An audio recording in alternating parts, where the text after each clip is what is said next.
Ayan. Okay. So, this is our x and y. Ano? Kung napapansin nyo, class, ito yung ating x and y. Ano? Pag ibinalik natin doon sa solution natin kanina. Ayan, oh. Parehas. Ito yung ating x, ito yung y. So, nakuha natin yung 12 at saka yung 5 square root of 3 ulit. And then, pagka kukunin ulit natin, the same process. Ano? So, r is equal to square root of 12 squared plus 5 square root of 3 squared. Yan. And then yung ating angle is equal to arctangent y over x. So, area 5 square root of 3 over 12 ulit. So, same ulit na answer. Okay. So, naintindihan na po yun. Nag-processing lang sa mga ano. So, ito nga pala kasi ay, nakalimutan ko, na A is equal to X plus JY. Wherein, itong si X, yun yung ating X component. And then, itong si Y, yun yung ating Y component na ginagawa kanina. Ang maganda dito, class, ang tingin ko naging advantage dito, is hindi nyo na kailangang mag-drawing ng phasor diagram. Kahit idiretso nyo na dito sa form na ito, kahit wala ng drawing, pwede nyo nang makuha agad yung R, yung resultant. Unlike pagka vector, yung kagaya nitong, kukunin yung x and y component. So, malilito kayo pag hindi kayo nag-drawing ng phasor kasi nga, doon yung madedetermine yung sign ng y and nung x and y component. Kung pumatak ba siya sa negative quadrant, sa positive quadrant, or kung sa first, second, third quadrant pumatak yung inyong vector. Okay, so ang naging advantage nito, no need for that. Just substitute the maximum values and the angles dun sa ating complex form. And then, makukuha nyo na direkta yung x and y component bago natin makuha yung resultant at yung ating resultant angle. Okay? Naintindihan na ba yun? Okay, another one, feel ko ay, para ma-practice ulit. So, E1 is 50 sine omega t. So, E1 is equal to 50 cosine 0 plus J 50 sine 0. Okay? Then, E2 is equal to 100. Ito ay negative 30 degrees. So, aray 100 cosine 30 degrees minus J 100 sine 30 degrees. Okay? Kaya lang dito, class, pagka required na draw the phasor, so magdodrawing talaga kayo. Pero kita nyo naman dito sa number 1, hindi naman required na mag-drawing ng phasor. So, kahit ito na lang yung solution nyo, okay na. Okay? So, pagka nakuha natin to, 50 cosine 0 is 50. Then, RAJ 50 sine 0. 50 sine 0. So, 0 ulit yung ating imaginary part dito. J0 yan eh. And then, ito naman, 100 cosine 30, 50 square root of 3, minus J, 100 sine 30, minus J, 50. Okay? So, adding the real part. So, the real part ay ito, 50 plus 50 square root of 3 minus J, 50 plus 50, J, 100. Minus pala to. 0 pala ito. Minus J50 lang.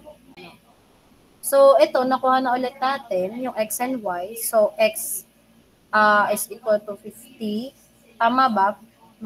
Nagparehas ba? 50 square root of 3. Then, y is equal to negative 50. Ayun. Parehas, di ba? Okay. So, naintindihan na po yun.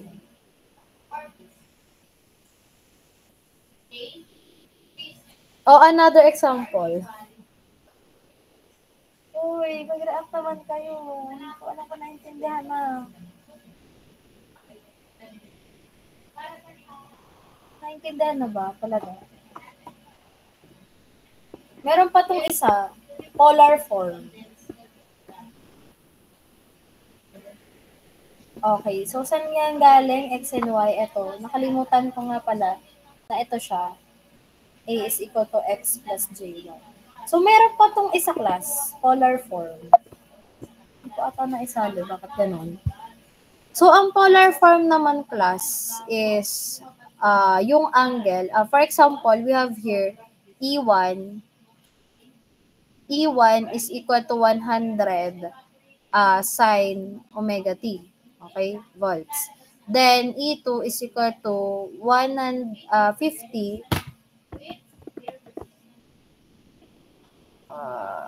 wait lang. Ang kunin na natin is yung wag na tayong magawa-gawaan, limit baka kung ano pa lumabas din yung nasagot. Ang kunin na natin is yung value dun sa number 2.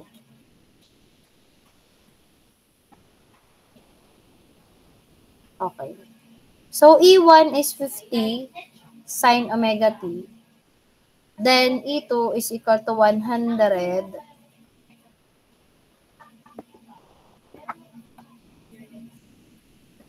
ano angle niya? 30 degrees. Minus 30 degrees. Okay. So, 100 sine omega t minus 30 degrees. So, diretsong convert na yan. Volts. Okay? So, pag polar form plus, so ito ay magiging 50 bar angle 0. Tapos ito ay 100 bar angle negative 30 degrees. Okay? So, mas madali. Diga. So, ito ay yung ating value, yung maximum value natin. And then, ito yung ating phase angle or theta, or yung ating angle phi. So, pag kukunin natin E1 plus E2, so ito yung magiging 50 bar angle 0 plus 100 bar angle negative 30 degrees. So, paano mo mag-add yan? So, pag sa calculus, diniretso nyo yan, madali lang. Direct calcu. Direct sa calculator. Kaso ito class ay um, hindi ko pinapayagan dahil parang ito yung kumbaga tinatawag na calculator technique or shortcut way itong polar form. Kasi nga pagka nilagay niyo yan sa calcu is makukuha nyo na agad. Ko-convert nyo na lang into instantaneous equation. Pero pagka gagamitin nyo yung class, dapat naka-mode 2 kayo or complex mode sa calculator. So, magiging 50 bar angle 0 plus 100 bar angle negative 30. So, kagaya nung kanina, magiging 50 plus 50 square root of 3 minus j 50. So, pagka kinuha natin yan as polar form ulit, so convert lang natin to polar form, ang magiging answer niyan class is 145.4656 bar angle negative 20.1039 degrees. Okay? So, ito din yung nakuha natin kanina. Ito yung R, ito yung ating theta. Okay. So, pagka ilalagay natin sa instantaneous equation, so ET is equal to 145.4656 sine omega t minus 20.1039 degrees volts. Okay? So, ito, kinonvert ko na siya direct sa calculator. Pero as you can see class, ang lumabas sa kanya, pagka ini-add nyo sa calculator, di ito ulit yung x, ito ulit yung y, and then pwede nyo ulit siya makuha through resultant, which is yung x squared plus y squared, square root, and then yung arctangent natin. Same, ganun lang ulit. So, magkakaiba lang siya ng Pero dito class, pag polar form, hindi nyo na kailangang saulihin yung ito. Pero madali lang naman to sa uluhin. Bale yung AM cosine theta plus minus JAM sin theta. Ganun lang ulit. Pero pagka sa calculus, ito, mode 2, ito yung shortcut way na hindi pwede sa exam. So, mode 2 na complex, i-input nyo lang, for example, ay yung 50. Then, yung bar angle, paano mag-input ng bar angle plus? Yan ay shift, ito, shift, then itong, nung tawag dito sa button na to, dun sa taas nung may store, ito, yung ganyang itsura. Then, lalabas na yung bar angle mo. Then, ilalagay mo na kung anong angle yung naka-indicate dun sa kanyang instantaneous equation. And then, plus, ito, yung sunod. Tapos, careful na lang kayo ha, dahil pwede nyo ilagay into, pwedeng nakaganyan, para sure. Pagka may mga negative yung angle. So, pwede nyo i-try yan sa calculator. Okay. Try nyo nga class sa calculator. Ito yung shortcut way.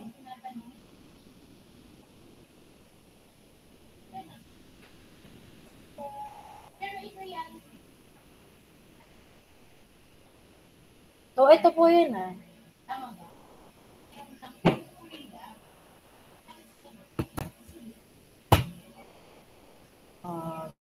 Lalagyan ko ng notation. Ito yung, lalagyan ko ng bilog yung, yung shift, then yun yung may bar angle. Tapos, dapat naka-complex mode.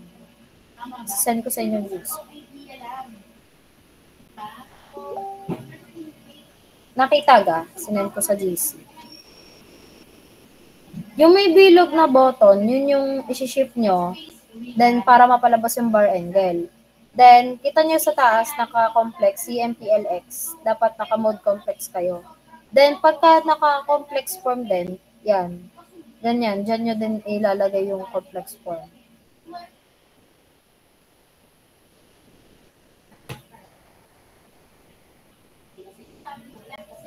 Okay. So, yung mga pinagagawa natin kanina class, pwede nyo siyang i-check using this polar form. Ano?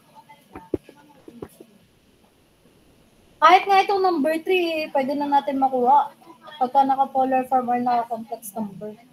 Kahit diretso calculate lang to. For example, itong si number 1, ang given dito ay 7 sin omega t. E di yan ay 7 bar angle 0 plus 10 bar angle 60 degrees to. Ano? Tama ba? Yan. So, ang answer niya is 12 plus 5 j plus j 5 square root of 3. Kagaya lang din ito. Convert natin to polar form.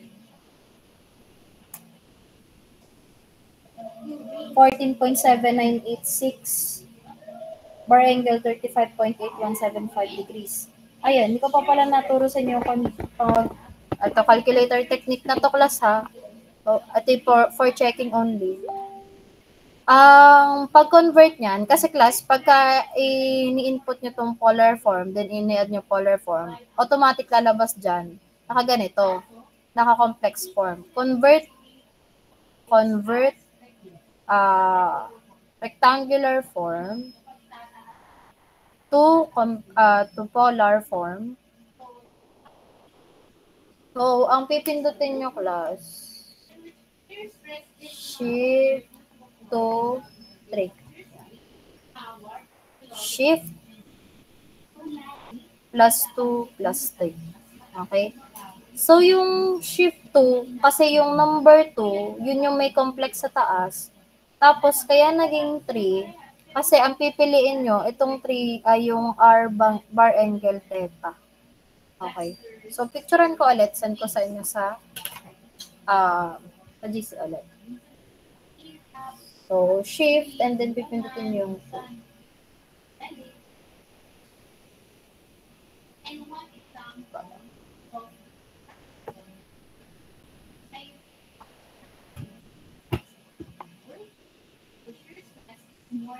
So, yung 2 sa aking calcu, yun yung may CMPLX sa taas. Kaya yan ay shift 2. Yan. Pagka pindot nyo ng shift 2, halimbawa, shift 2, may lalabas sa calcu nyo. Send ko na lang kasi wala akong, hindi pwede sa aking laptop yung application ng calcu. So, I'm doing my best. Yan. So, shift 2, then pipili nyo yung 3, yun yung may R bar angle, theta. So, pag nakuha nyo yun na, class. Shortcut method. No. Kahit wag na mag-drawing, kahit na wag na magsulat, kahit diretsong calculator, makukuha niya yan, class. Ano? Kaso, wala kayong solution. Ano, yun lang, wala kayong solution. Hindi, yun lang kayo magkakaproblema sa exam. So, kailangan lagi may solution. Okay? So, pakicheck na lang sa inyong GC. So, nandoon na po. Makikita ga. Pareak naman po ng heart kung nakukuha po. Kung naririnig pa. So, tinuro ko din pati yung shortcut method ha. Pero for checking only for checking only yan.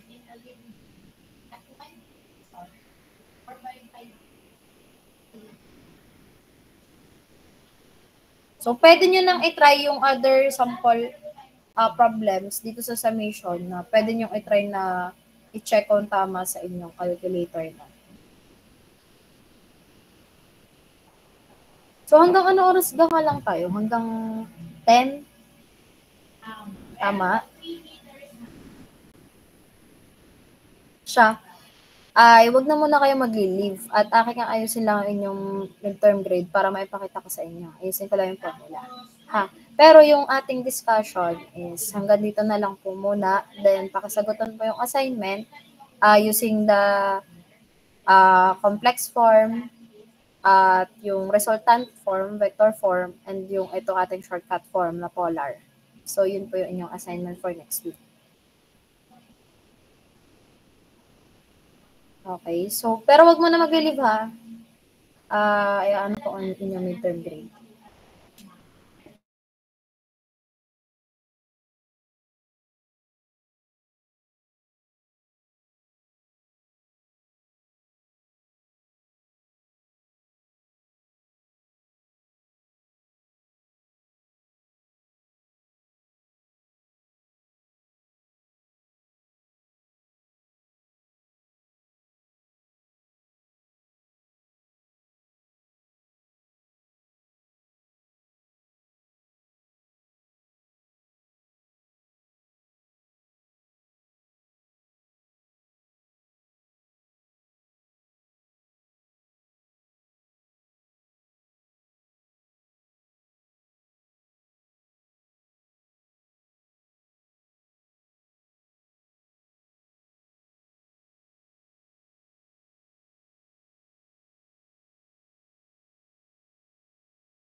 Okay, class.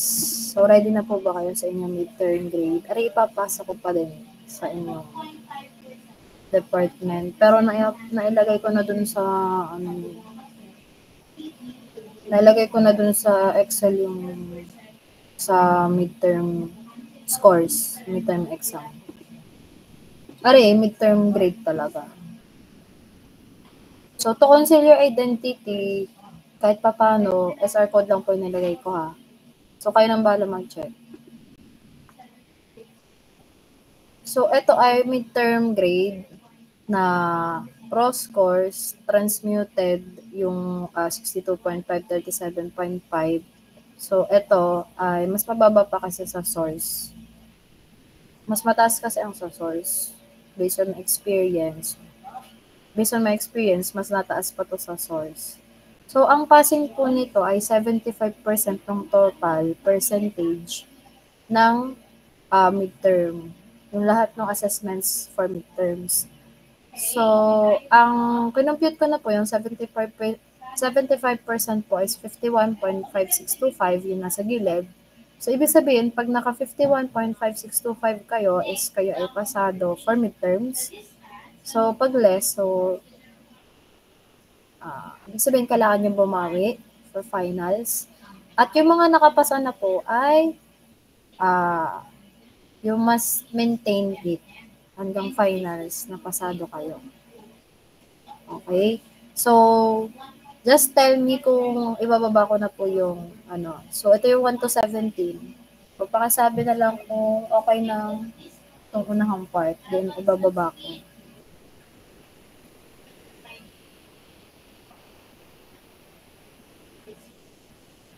Okay na? Ibababa ko na?